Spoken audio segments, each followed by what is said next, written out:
Сәлеметсіздер ме, құрметті тыңдарман. Бүгін біз Пайым Таймның келесі түсірілімін бастағалы отырмыз. Бүгінгі біздің қонағымыз мектебіміздің тәжірибелі, мейірімді, баршаға үлгі болар ұстаз, тарих пән мұғалімі Қыдырбаева Гүлмира Мешітбаевна. Қош келдіңіз, Гүлмира Мешітбаевна. Қош көрдік. Бүгінгі Пайым Тайм жүргізушісі жай басшы емеспін, бүгін қарапайым әріптесіңіз Перизат Ізімханқызы.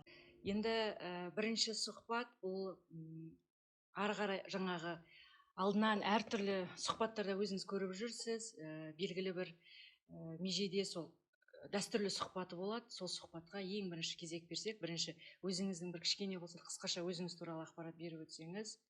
Рахмет, шақырғандарыңызға, барлықтарыңызға қош көрдік. Мен Жамбыл облысында Шу ауданында дүниеге келгем. Балалық шағым, мектепті бітіру барлығы Мойынқұм ауданында Биназар Батыр ауылында өтті. Көп балалы отбасынан шыққанмын. Алдымдағы әкелерім, ағаларым бәрі жоғарғы білімді Алматы қаласындағы Қазақ мемлекеттік университеті, бұрын Киров атындағы, қазір Әл-Фараби атындағы оқу орнында тарих факультетін бітірдім. Еңбек жолында сол Мойынқұм ауданындағы Бірлік ауылынан бастап, қазіргі 1995 жылдан бері осы шаңырақта қызмет етіп келемін. 30 жыл болды. Өте жақсы. Керемет. Ал енді сол сіз бірінші Казгоды бітіргеннен кейін, тарих факультетін бітіргеннен кейін, ұстаздық жолды мектеп қабырғасына келген кезден бірінші сәтіңізді есіңізге түсірсеңіз, сол бірінші аяқ басып осы мектепке келген кезде қандай сезімде болдыңыз? Мен оны айта кетейін. Мен ылғи да осы біраз өз-өзіме келіп, орныққан соң ылғи жас мамандарға осы өз басымнан өткен оқиғаны айтам. Шыны керек, мектепке келген кезде, алғашқы кезде біраз кішкене кібіртіктедім. Өзіме сабақ берген ұстаздармен қатар жүру, бірден жоғары класстың оқушыларын алдыма салып берді. Олармен тіл табысу, енді методика дейміз ғой, қазіргі әдіс тәсілдер теория жағынан мықты болғанмен, сондай қарым-қатынасқа келгенде сәл бір қорқақтап, кібіжіктеп, бірінші тоқсан аяғына дейін өз-өзін таба алмадым. Мектеп осылай бола ма екен, мен осы қиындықты жеңе алам ба деп жылап, мектепке барғанша тартпайтын аяғым. Бір жылағым кеп, сондай бір күйде болдым. Сол кезде маған қолдау көрсеткен, өзіме жаңағы сабақ берген ұстаздарым, тәжірибелі ұстаздар, солар көп қолдау көрсетті. Әлі күнге дейін хабарласып тұрамыз. Сол кісілердің демеуінің арқасында бір жылдан кейін тарих пәні бойынша әдіс бірлестіктің жетекшісі еді. Мотивация ғой, қазіргі тілмен айтқанда, сенім білдірді. Мені сол шыңдады. Сол кезеңде сонда мысалы мотивация, сізге беріп жас мамансыз ғой деп онда айтылған жоқ қой? Айтылған жоқ. Бірақ сәрекетпен қарап тұрсаңыз, қазір мотивация деп не бір коучтардың әңгімесінде естиміз ғой.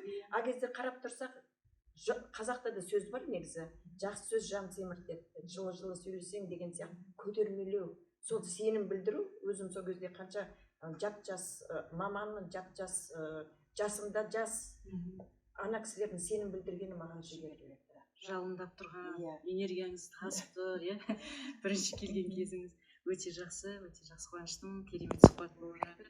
Енді ары қарай сол қаншама жыл қызмет етіп келе жатсыз, соның ішінде мысалы кейбір ұстаздар айтып жатады ғой, мен осы бір шәкіртім осындай биіктерден көрініп жатыр, осы шәкіртпен мақтанамын, сіз талай шәкірт шығардыңыз. Мен сол шәкірттеріңіздің ішінде мысалы өзіңіздің есіңізде қалған, сол бір шәкіртпен бір оқиға болған кездер болса, бір ұстаздық жолы. Енді алдымнан өткен шәкірттердің мені ұмытпайтыны, мен оларды ұмытпайтын сәттеріміз көп, өте көп. Міне қазір әлеуметтік желі деген көп қой. Өткенде осы мен үшін еңбек жолындағы соңғы қоңырау деген постпен бір пост шығарып едім, суреттерім. Сол кезде өмірі бұрын хабарласпай жүрген, бұрын біраз енді сыртқа кеткенде біраз болған оқушыларым астына өздерінің ақжарма пейілдерін кәдімгідей бір толқып, шынымен мен еңбегімнің жемісі осы шәкірттер. Әр мұғалімнің еңбегінің жемісі оның алған марапатында ғана емес, шәкірттерінің ұмытпай тілек білдіргені ғой. Сондай шәкірттерім өте көп болды. Мысалы, Байманасова Толқын осыдан қанша жыл бұрын, 30 жылға жуық қалды олардың бітіргеніне. одан көп болмаса енді нақты есімде жоқ. Сол шәкіртім ең алғашқы олимпиадаға, облыстық олимпиадаға дейін апарған жеңісті шәкірттердің бірі болатын. Қазір үлкен жақсы өзінің орнын тауып, қалаған мамандық иесі болып, медицина саласында Алматы қаласында еңбек етіп жатыр. Онан кейін Қарабекова Динара өте жалындап тұрған мықты шәкіртім бірі болатын. Ауылдан келген қара қыз, кіші ғылым академиясы бойынша біз білген жоқпыз, сондай орын алу не деген облысқа барып қорғаған тақырыбы бойынша ол кісілердің сол жақтағы комиссияларының аузын аштырып, облыс бойынша орын алып, бізді Омскіге дейін жіберген.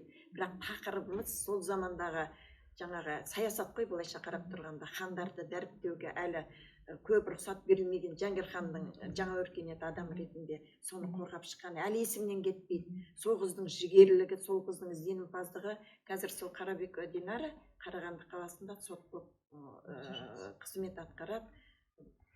Әлеуметтік желіде жақсы хабарласып тұрамыз. Одан басқа да көп, міне өзіммен бірге әріптес болып жүрген, өзімнің қол астымдағы тарихшыларым бар, Маржан Қарабекова, онан кейін Теміртау қаласында Валентина Наушарманова. Міне біреу білет, біреу білмейді. Осы біздің мектепте менің ең алғашқы шәкіртім.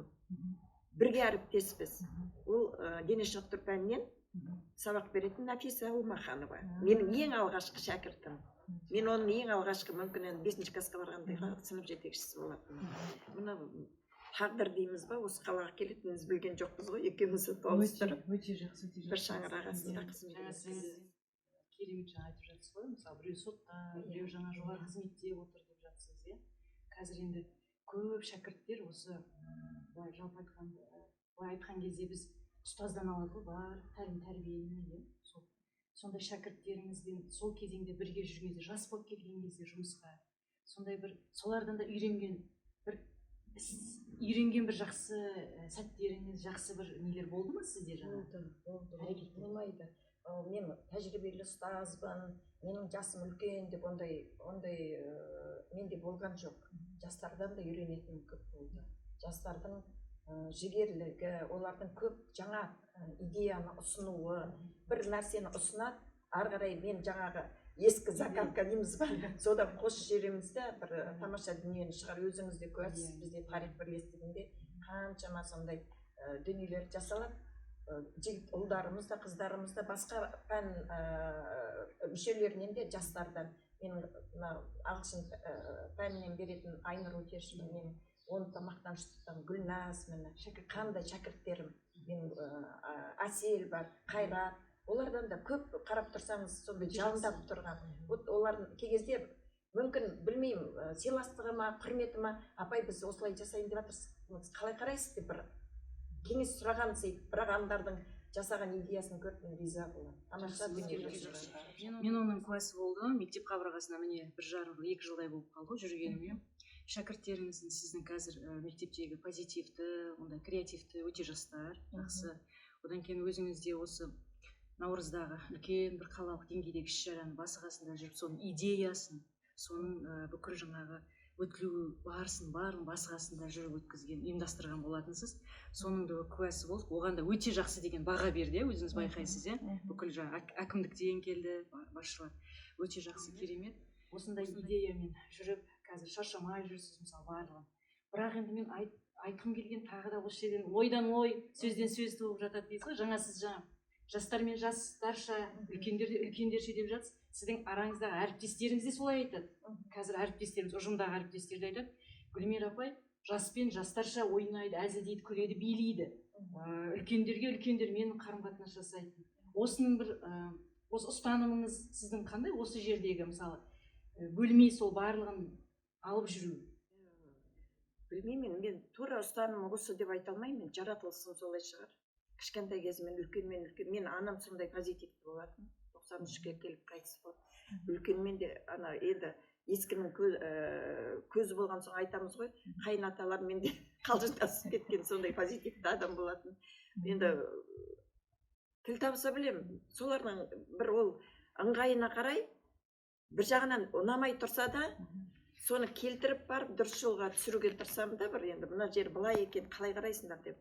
Білмеймін, енді өзімнің көңіл күйімнің сондай бір қалай деп айтуға болады, бұл жерде бір жағынан қарасаң бір жеңіл сұрақ сияқты. Иә, Өзің бірақ- болмысың иә, осындай. айтылған. Үлкенге Енді ары қарай кетсек, осы сөзді өріп өтсек, енді жұмыспен қатар отбасында бір қатар алып жүреміз ғой, әйел адамдарға ана болғаннан кейін барлығы да жан жақты, бірақ соны мойымай осының барлығын алып жүрсіз ғой. Мысалы қанша қазір сіздің ыбырай алтынсарин міне төсбелгіңіз отыр, мысалы тағы бұл ұстаз болғаннан кейін ұстаздың барлығы бірдей емес, ол ұстаз төсбелгісін алудың өзі үлкен мәртебе, ол қажырлы еңбектің нәтижесі. Сол себептен осы жерде айта кетейін, сол отбасы мен жұмысты қатар алып жүру қалай өзіңізге? Мен жаңа айтып жатырмын, тек қана әріптестеріммен, жастармен ғана емес, мен үйдегі балалармен де солай. Қыздарыммен құрбысызша сырласам. Ұлдары да көбінесе ұлдар тұйық болып келеді ғой. Міне сол ұлдармен де олардың тірліктеріне әйтеуір емін-еркін сөйлесуге тырысамын. Бізде ешқандай құпия деген болмайды. Кіші ұл болсын, үлкен ұл болсын, қыздарым болсын, тіпті міне осы бір жыл болған жоқ, жаңа түскен келініммен де солай қалжыңдасып өзіме тартуға тырысамын. Жабық құпия тым-тырыс томаға тұйық кезде адам бір-біріне ашылмаса, ол жерде береке болмайды. Бір жасырын бір нәрсені тығып жүрген, бір ішкі бір ойын тығып жүргендей болады да. Ал ашық емін-еркін ойындағын айта білсе, ол жерде береке де бар.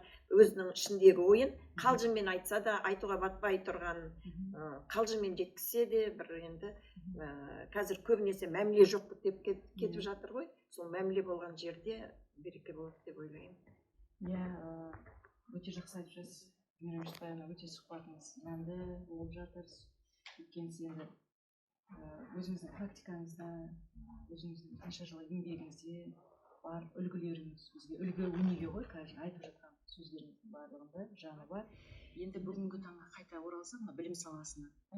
Білім саласында, мысалы, сіз жас маман болып келгеннен бері, мысалы, 5-6 жылдан кейін бүкіл реформалар ауысып жатыр. Жылдан жылға осы білім саласында. Сол білім саласындағы жаңалықтарды игеруде қаншалықты сіз игеріп жатсыз, соған ілесіп жатсыз, және сол бүгінгі таңдағы білім беру реформасына жас мамандарға айтарыңыз, тиімді тұстары қандай деген сияқты кеңестеріңіз берсеңіз. Жаңалыққа жаны құмар жан істеден ұмытылмайды. Әр жаңалық, иә, міне педагогикалық стажым мен 39 жыл 8 ай екен. Енді 40 жылға бір 2 айым жетпейді. Дегенмен әр кезде болған жаңа реформалар, жаңа жаңалықтарды мен басында енді әр жаңалыққа бірден шынымен оны өтірік айтып, ой, бас салып мен кірісіп кеттім деп айта алмаймын. Сәл тосырқай қарайтынымыз рас. Жүре келе оның тиімді тұстарын, онан кейін жаңағы біліктілікті арттыру курстарынан өткенде әріптестермен болатын оқу барысында, тәжірибе алмасып жүріп, оның артық тұстарын шынымен мойындауға тура келеді. Кей кезде баяғы заманымыз жақсы еді деп айтып қоясың. Дегенмен де заман өзгеріп жатыр. Жаңалыққа ұмтылу керек қой. Мен дұрыс қабылдаймын. Және міне осы бір соңғы жылдарда ғана шығар, осы енді денсаулығыма байланысты сәл ілеспедім деп айтпаймын. Енді бәрімен араласа қоймадым, бірақ ілесуге тырыстым, барлығын көрсетуге тырыстым. Ұнаған сол оқушыларыма, шәкірттеріме бағыт-бағдар беріп, өздерін ізденуге, шығармашылықпен жұмыс істеуге тартуға тырысып, нәтижелі болып жатыр. Сонда реформа, білім беру реформасын сіз оң баға бересіз. Иә, тосырқайтынымыз рас, бірақ қабылдау керек. Оны кім болса сол ойынан шығара салмайды ғой. Енді кемшін тұстарын айтып жатады. Мына жерін осы қысқарту керек, мына жерін жоғары алып кету керек деп айтылатын дүние айтылады. Ол өзі дұрыс емес жағы жайлап қала береді. Жақсы жағын жақсы маман иесі өзі қалып кетеді жоғары. Мамандық туралы айтып жатырмыз. Енді осы мамандықты сіз мүмкін мұғалім болмасаңыз кім болар едіңіз? Енді қиялға беріліп шамалы бір ой тастасақ. Мен мына жаһандық құзыреттілік дейміз ғой. Сол сабақтарда балалармен көп жаңағындай ашық сөйлесуге тырысамыз. Сонда айтамын, іштерінде балалық бір кім болғың келді деген бір не болады ғой, арман болады. Солған жеткізу үшін қайтып қалмаңдар. Қазір бүкіл мүмкіндік бар. Мен мысалы бала кезімде, ол кезде жаңа телевизордан кімді көреміз? Көбінесе жүргізуші дикторды көреміз. Әдемі отырған, әнші бишіні көреміз, киноларды көреміз. Көбісі айтатын шығар, шынымен мойындауым керек, мен мұғалім болмасам шара жиын қолбақсы сияқты биші болғым келген арманым ауыл жерде оны кім жібереді үлкен қалаға немесе актриса болғым келген сондай арманым болған енді шынымен балалық кездегі одан кейін дұрыс арман болды негізі сіздікі Гүлмира Мешітбаевна өйткені дәлел осы жаңа жылдағы сіздің бар ғой жаңағы бүкіл тарих бірлестігін алып шығып имиджімен бастап бүкіл билеріңіз бар ғой бір керемет енді действительно бір қойылым болды жақсы қойылым болды сол қол жетпеген армандарды мына мұғалім өзі психолог өзі әртіс өзі барлық мұғалім бесаспап болу керек қой бізге де бір қақиып қалып сабақты беріп тәртіпке шақырып бүйтіп түріңді суыққа салып жүру емес қой енді керек жерінде мысалы іс шаралар болады тәрбие сағаттары болады немесе мектептің ішіндегі әртүрлі іс шараларда сол жерде арманыма қол жеткізіп ашып қалып жүрмін енді билеп өте жақсы жоқ көрсеттіңіз оны соның куәсі болдық қой сол себептен сізге жаңа айтып жатырмын мамандық жаңа мұғалім болмасаңыз қандай мамандық болар едіңіз дегенге мен де өзім ойлап отырмын осы сізді жаңа биге жаңа әртіс болуға айтады ма деп өте жақсы айттыңыз енді дұрыс бірақ енді орындалмаған арман бірақ мектептің қоғамдық жұмыстарында көрініп жатыр кезімізде көбірек ана біздің өзіммен қатарлас мектепке келген бірге жұмыс істеген әріптестерім біледі олардың өзін билетіп жіберетінмін олардың барлығын жаңағыдай рөлдік ойындарға кіргізіп жіберетінмін немесе ана сенбіліктер болып жүрген кезде сенбіліктің өзінде бүйтіп жинап жүрмей музыкаға салып соның өзін әртүрлі іс қимылмен әнмен жүргізуге тырыстыратынмын өзім режиссер өзім актриса аналардың бәрін ой сен қыз дауысы қоймайды екенсің ей деп қояды да оларда енді олардың ішінде болған шығар сондай арман өте жақсы айтып жатырмыз енді осы мысалы әр саланың өзінің қиындығы бар қызығы бар деп жатамыз енді сол өзіңіз бос уақытыңызда немен айналысқанды ұнатасыз мысалы хобби деп жатады ғой мысалы менде көп кітап оқу мына электрондық кітаптар өте көп шығып жатыр одан гөрі мен парақтап кітап оқығанды жақсы көремін аламын қайтадан өткіземін немесе сыйлайды бос жатсам сол кітап сөзіңіз аузыңызда кеше ғана әріптестеріңізбен сөйлескенмін сосын айтады ол кісі кітап оқығанды қатты ұнатады дейді кітапты оқып келіп бізге бөліседі бізбен дейді одан кейін жаңағы бізге сыйлайды соны оқы деп айтады сол кітапты береді соны оқыңдар деп соны қайтадан бөлісеміз дейді жаңағы өте жақсы қазіргі мысалы біз мынау заман жаңағы цифровой жүріп жатырмыз ғой жаңағы цифрлық заманға ұласып бара жатқанда кітап оқу өте аз сол енді кітап оқудың да өзінің бір техникасы өзінің бір жаңағы несі болатын шығар жаңа не дейміз не деп айтсам болады мысалы қазір біз көп кітапты оқығысы келмейді өйткені мынандай том кітапты үлкен ғой деп қарайды ғой барлығы мынаны қашан тауысам деген сияқты сонда бір өзіңіздің бір оқу техникасы бар ма соны бөлісесіз ба оқыту техникасы жоқ бұрынғы мектеп қабырғасында оқыдық мысалы абай жолы небір классиктердің кітаптарын мен соны 3 рет 4 рет қайталап оқығанмын ол кітап ол біздің классик жазушылардың әдебиеттерін оқу әр жасыңда әртүрлі әсер етеді екен жастық кезде басқаша қабылдайсың орта жаста басқа мына жасында басқаша оларды бір қайталап шығамын да содан кейін көбінесе мына соңғы кезде шығып жатқан әртүрлі қызықтыратын қазір енді әлеуметтік желіде мына кітапты оқыңыз деп тұлғалар жазушылар ұсынып жатады ғой сол кітаптарды тауып алып оқуға тырысамын егер кітап тартып әкетті ма бітті мен ол кітап мынандай болсын 2 күн ары кетсе 3 күнде оқып бітіремін енді істеп жатқан мектептегі бір сабақ беріп кетумен жаңағы ізденуден басқа үйде енді аса бір үй шаруашылығымен айналысып жатқан жайым жоқ сол кітапты бітіруге тырысамын сізге сонда осы кітап жігер бере ма сізге энергия бере ма мен содан кейін оның ішімде жаңа айтып жатыр ғой әріптестерім айтты деп жатсыз ғой ішімде сақтап қалғым келмейді мынаны оқыңдаршы міне әсіресе осы соңғы осы ауруханада жатқан кезде Франклин мынау концлагерьде болған психотерапевт соның өзінің басынан өткен жазбасы сказать жизнью да мен көбінесе орысша да қазақша да оқи беремін сонда сол кітапты мынандай ғана кітап сол кітапты 2-3 қайтара жатып алып оқыдым одан басқа да көп кітаптар болды сонда қарап тұрсаң анау адамның ауырып жатқандағы жұмыс барысындағы көңілді кезіндегі өмірден базы кешіп кеткен кездегі соның барлығын келтіреді де өз басынан өткізгендей қылып соны басқаларға қызықтырып айтамын мен мына кітапты оқыңдаршы деп ана Зухра менен апай ана кітабыңызды тастап кетіңіз мен аяқтап Нұрсұлтан да сұрайды, бәрі сұрап жүр. Соны бір жаңа айтып жатыр да, кітапты осы бөлісу туралы өте жақсы екен. Кейбірлер айтады ғой, кітаптың жаңа кіріспесін ғана оқимын да, ары қарай түсінемін деп, уже түсінемін деген. Есте сақтау. Әр нәрсесін ұғынып соның ішіне кіріп кеткен. Ол есте сақтау, мазмұнын түсінген қажет не? Сол күйді ол қалай жетті, қалай өмірден базда кешіп кетті, ауырды, қиналды, небір қиындықтан. Адамның өмірі бір қалыпты өтпейді ғой. Кез келген бақыттымын деген адамның өзінің шыққан биігі бар, түскен сайы бар, ойлы қырлы сүрлеуі бар, соқпағы бар дегендей. Соның барлығын әр адамның өмірі бір кітап, әрине. Өзің жазып жеткізе десең де, кейбір кітаптардан өз өміріңді оқып жатқандай боласың. Гүлмира Мешітбаевна, енді ары қарай сұхбатты жүргізейік. Енді жаңа өзіңіздің жігер беретін, энергия беретін, қазір енді көбісі жаңа коучтар, жаңағыдай психологтар айтады ғой, адамда энергия болған сайын ол өмірге деген құлшынысы, өмірге деген жаңағы ықыласы, жұмысқа деген ынтасы барлығы оянады деп. Сіз енді кітаптан аламын деп жатсыз. Өте жақсы, керемет. Өйткені қазір жастарға мысалы кітап оқы деп те айта алмаймыз, былай оқы десек те ол білесіз өзіңіз.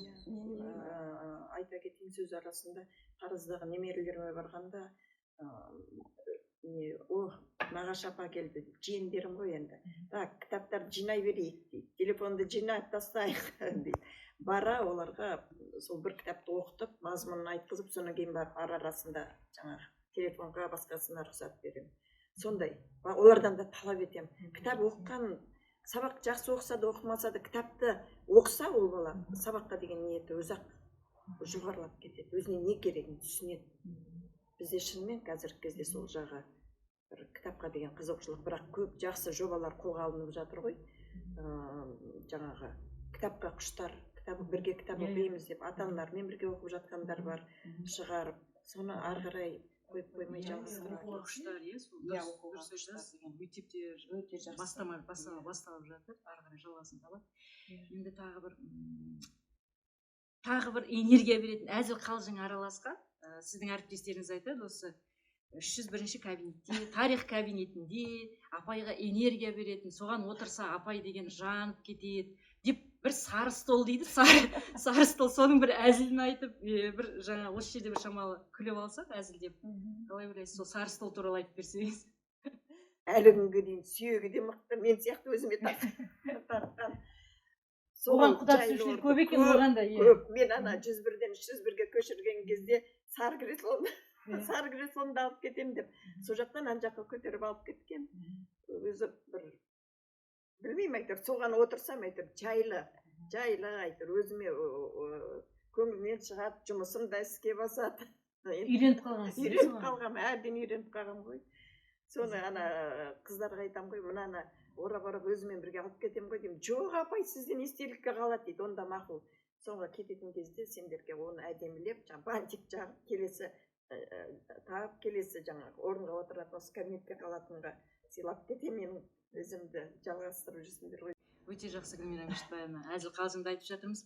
Ал енді осы ұжымда жаңа айтып жатсыз ғой, 30 жылдан аса қызмет еттім деп жатсыз. Осы ұжымның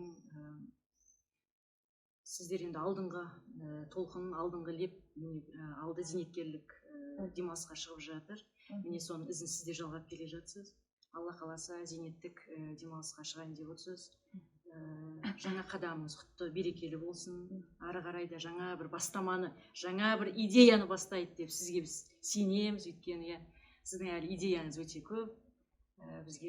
Біздің арамызда да орныңыз ерекше. Ал енді сол ұжымға, осы ұжымда жұмыс жасап жатсыз ғой, қанша басшылар да ауысып жатыр, қанша келіп кеткен ұстаздар да ауысып жатыр, бірақ ұжымның осы жалпы тірегі, жалпы қаңқасы әлі сақталған ба, құндылығы бар ма сіздің ойыңызша? Бар, әрине бар.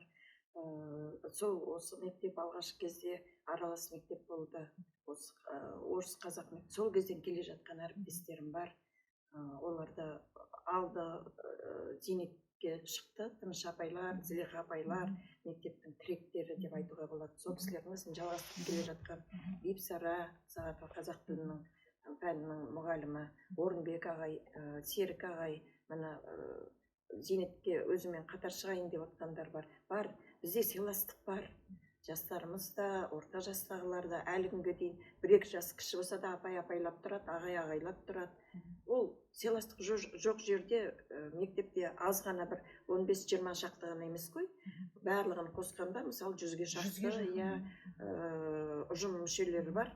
Мен білмеймін, осы уақытқа дейін бір мұғаліммен бір-бірімен бет жыртысып, әйдесіп, шәйдесіп деген әңгіме естіген емеспін. Сырттарынан да ондай не айтып жатқан естіген. Жұмыс барысында болады, келіспеушіліктер дегенмен бар, сыйластық та сол бұрыннан келе жатқан тәрбиенің, ұлттық құндылықтың мықты сақталғандығы шығар деп. Иә, қанша директорлар өтті, мықты барлығы алғашқы кезде болған Макшева, Царусада, онан кейін Панар Айдарханова, міне өзің келіп ізін жалғастырып жатсың. Сол бір өкпереніш жоқ, ұжымға өкпереніш жоқ. Жақсы, өте жақсы Гүлмира Мешітбаевна. Міне сұхбатында біраз мәселелерді, біраз тақырыптарды қозғап жатырмыз. Енді сізге бір жалпы соңғы сұрақты қойсақ, өмірлік ұстанымыңыз жалпы қандай сіздің? Ешқашан мойымау. Мен көбінесе сұрақ қояды.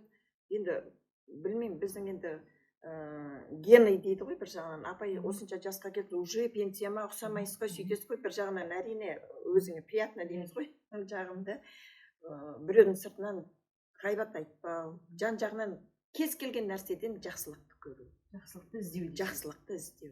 Жақсыны айту. Мен өз балаларыма да айтамын, бәрін тек жақсы. Қатты ашуланып бара жатсың, біреу ғайбат айтпау. Жақсы, бәрі жақсы. Риза бол.